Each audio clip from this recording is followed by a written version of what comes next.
سبيل الدموع سبيل مريح. Kalau ada orang kok moderat, ya pasti orang cerdas, orang pintar, berpendidikan itu. Kalau orang nggak cerdas, nggak mungkin wasakon. Ya karena kalau radikal itu nggak perlu cerdas, tinggal Allahu Akbar gitu aja. Ya Allah, gampang kan? Takbir, dah gampang kan? Tinggal ngomong gitu aja kok. Orang butuh ngajar, orang butuh sekolah, orang butuh kuliah, orang butuh cerdas, orang butuh hafal Quran, nggak butuh ya, takbir gitu aja. Dah selesai. Khilafah, gitu aja kok. Nggak pernah bangun sekolah, nggak pernah bangun pesantren, nggak pernah bangun madrasah, nggak pernah bangun masjid, nggak pernah bangun musola, nggak ikut berjuang, nggak ikut berkeringat, apalagi berdarah-darah ngelawan penjajah atau apa. Tahu-tahu khilafah apa? Takbir. Abdus Somad juga UAS itu khilafah itu. Abdus Somad UAS itu, Ustadz Abdus Somad itu solusi satu-satu bagi umat Islam adalah khilafah. Saya punya rekamannya tuh. Kadang-kadang orang lain nggak ngerti, saya ngerti. Polisi nggak tahu, saya tahu. Sabilud dumu'i sabilun murih. تنهدى يا صاحي كي تستريح وبث. Assalamualaikum warahmatullahi wabarakatuh. Bismillah, alhamdulillah, wassalatu wassalamu ala sayyidina Muhammad Rasulillah wa ala alihi wa sahbihi wa man tabi'a sunnatahu wa jama'atah min yaumina hadha ila yaumin nahdah.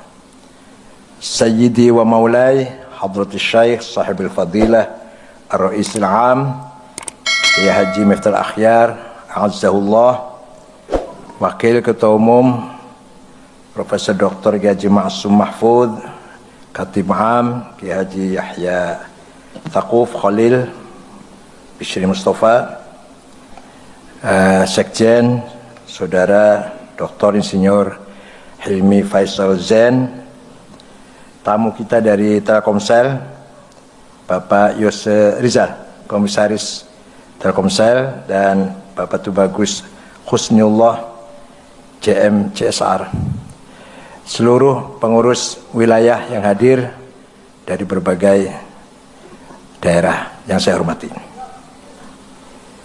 Memasuki abad modern, setelah terjadinya revolusi industri, revolusi sosial, kemudian dibarengi dengan ambruknya khilafah, mundurnya umat Islam, hilangnya Spanyol dari tangan umat Islam, begitu pula hilangnya sistem khilafah, maka kita memasuki era yang lain dari yang kita tahu selamanya.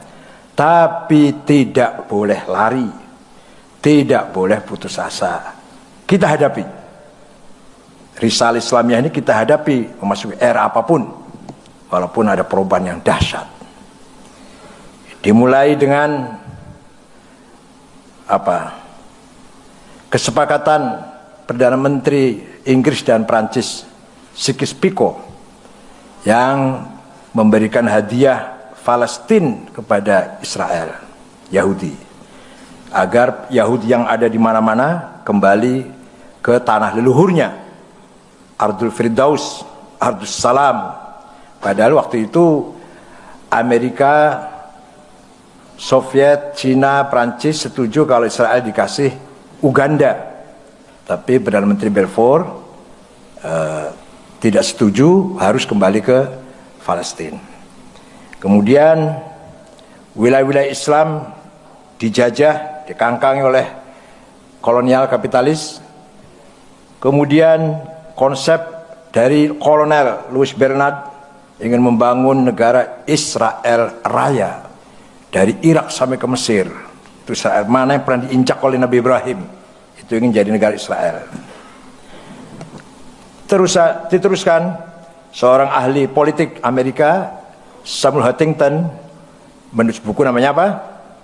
The Cost of Civilization, Perang Peradaban, yang menurut dia teorinya pasca Perang Dingin, pasca bubarnya Soviet, maka identitas agama dan budaya akan menjadi faktor perang saudara, faktor konflik bersama. Berbarengan dengan George Soros melakukan langkah-langkahnya yang mengakibatkan krisis moneter, terutama di Asia, terutama Indonesia, wabil khusus Indonesia. Itu pas tahunnya bareng itu, 97, 98, antara Samuel Huntington dengan George Soros. Kemudian,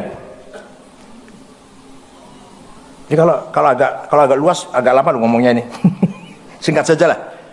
Kemudian, Soviet lari dari Afghanistan, maka Mujahidin dipanggil oleh kepala negaranya lah, Saudi, anak-anak Saudi dipanggil oleh Raja Fahad, pulang, sudah selesai, jihadnya sudah selesai. Banyak yang pulang, tapi ada yang tidak pulang, namanya Usama bin Laden, dan dari Mesir namanya Ayman al-Zawahiri. Itu termasuk Jamaah Takfir al-Hijrah. Kalau pulang ditangkap nanti. Nggak pulang malah mendirikan Al-Qaeda. Kemudian Mus'ab Zarqawi, anak Jordan, umur 22 tahun, hidupnya di Tel Aviv, membentuk Daesh, Daulah Islamiyah, Irak dan Suriah, ISIS. Itu Mus'ab Zarqawi, hidupnya di Tel Aviv, 100% made in Israel, itu ISIS itu, 100%. Kemudian oleh Amerika dibiarkan si ISIS ini, karena markasnya di Mosul. Mosul itu perbatasan Iran yang utara timur. Pas di situ ada jalan raya, jalan lalu lintas raya dari Afghanistan sampai Irak, terus Iran, Irak, Suriah, Libanon, Laut Tengah. Jadi lumayan kata Amerika untuk nakut-nakutin Iran, ISIS ini. Tahu-tahu luar biasa, mampu menguasai kilang minyak, menguasai bank-bank, bahkan sudah resmi mendirikan khilafah dan dengan mata uang sendiri. Maka Amerika baru berpikir ulang menghadapi ISIS ini. Begitu Al-Qaeda. Al-Qaeda dulu dilatih oleh Amerika. Ronald Reagan mengeluarkan anggaran $400 juta untuk melatih Al-Qaeda, untuk melawan Soviet tadinya. Itulah keadaan di Timur Tengah. Kenapa seperti itu? Karena mereka tidak mempunyai struktur sosial yang jelas. Itu aja yang pada umumnya. Timur Tengah masyarakatnya tidak mempunyai grup-grup yang jelas. Adanya cuma suku. Alhamdulillah di Indonesia kita punya struktur sosial yang jelas. NU, tuh ketuanya, itu roisamnya, itu alamatnya, itu ideologinya, itu adiaratnya, ini programnya. Muhammadiyah, itu alamatnya di situ, ketuanya si A, programnya ini, adiaratnya begitu. Al-Irsyad dan seterusnya. Itu merupakan social grouping circle bagi masyarakat Indonesia. Jadi kekuatan sosial yang jelas, yang terang benderang. Ini merupakan modal kapital, modal sosial, kapital sosial yang paling mahal dan tidak ternilai. Di Timur Tengah itu, sekarang ini, di Afghanistan, sudah 40 tahun perang saudara. Islam semua itu, 100% Muslim, 99% Sunni Hanafi, Naqsyabandiyah, tarekatnya cuma satu Naqsyabandiyah, yang 1% Syiah. Di Irak, sudah 1,5 juta lebih orang mati. Kalau ada bom meledak, siapa yang ngebom, untuk siapa, apa tujuan maksudnya, gak jelas.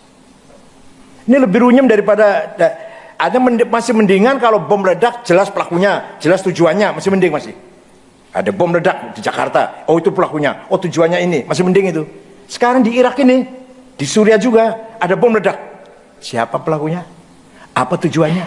Siapa yang ditarget? Gak jelas.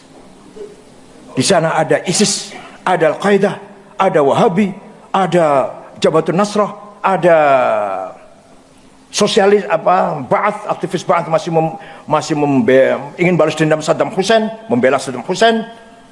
Ada apa lagi? Ada lagi apa? Ada Ikhwan Muslimun. Yang jelas. Jadi struktur sosial nggak jelas, yang jelas bom meledak, itu jelas itu. 2 bulan yang lalu di Irak, sholat Jumat penuh sholat Jumat. Selesai sholat, sebagian pulangnya ke utara misalkan, sebagian pulangnya ke selatan. Jam 2 perang. Tadi sholat bareng tadi. Jam 2 perang.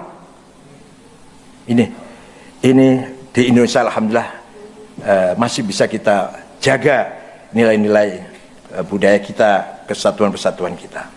Di Irak sudah 1,5 juta lebih. Di Suriah sudah 500.000. Di Yaman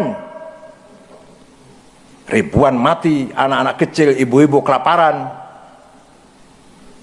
Bom di mana-mana.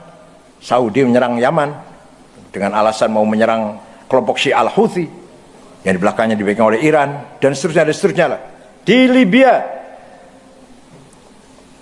antara Tripoli dan Benghazi belah timur, Tripoli belah barat, masih selalu perang sama-sama Libya, Benghazi dan Tripoli. Di Indonesia beda dong, nggak seperti itu. Kenapa? Kita punya struktur sosial yang jelas. Kita punya budaya. Teologi kita dari Arab. Quran dari Arab, bahasanya Arab. Syariat kita dari Arab, sholatnya bahasa Arab, adzan bahasa Arab. Tapi budaya kita jauh lebih mulia daripada budaya orang Arab.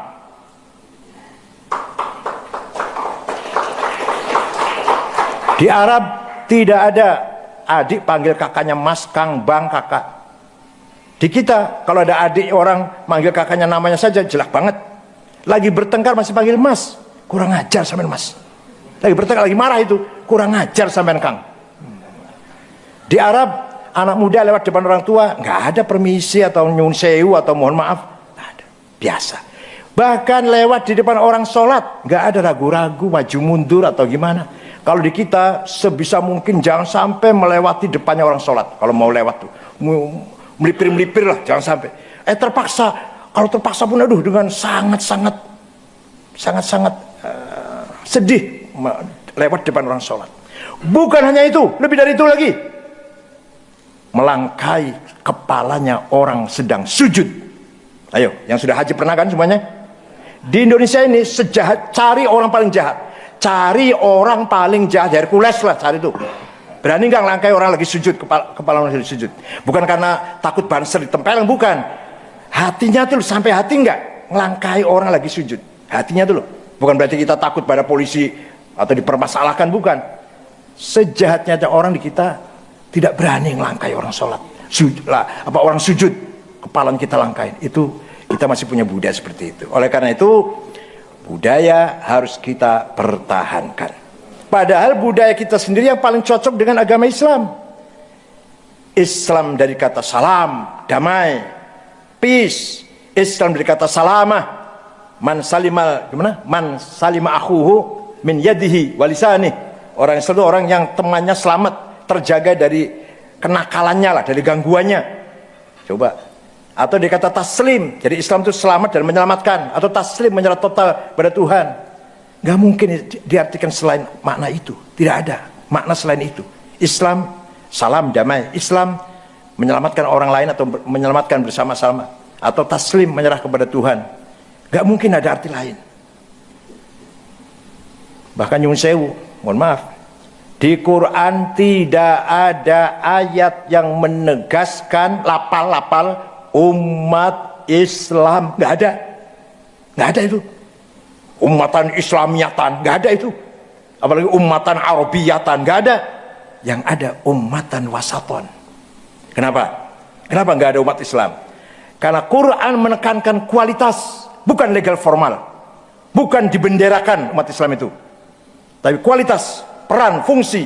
Litakunu syuhada 'alan nas, bukan hanya label, bukan bendera, bukan takbir, bukan, tapi kualitas, wasaton, fungsinya litakunu syuhada 'alan nas. Nggak ada lapal umatan Islamnya.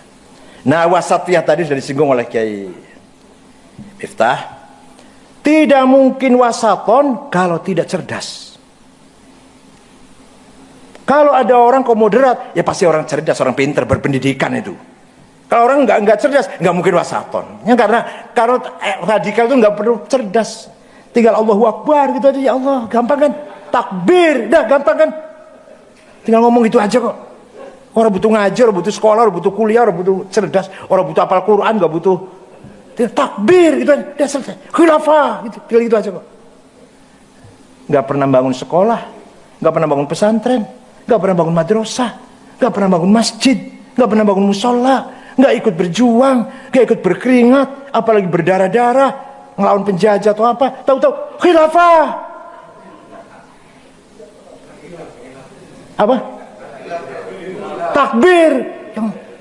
Artinya apa? Artinya yang ngomong seperti itu orang yang tidak cerdas, alias jawab yang keras alias nggak ikut berjuang. Masya Allah, Pak yang dari Telkomsel, Kiai Hasyim Asy'ari di penjara Jepang sebulan di Mojokerto.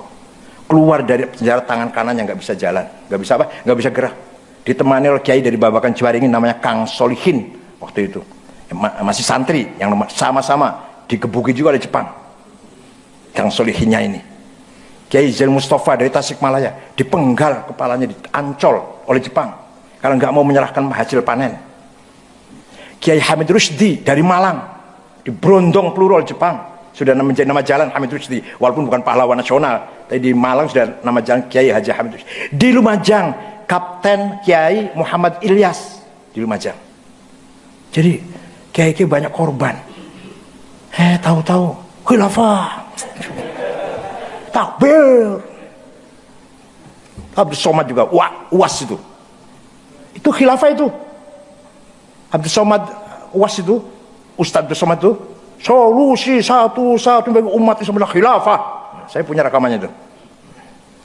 Kadang-kadang orang lain nggak ngerti, saya ngerti. Polisi nggak tahu, saya tahu.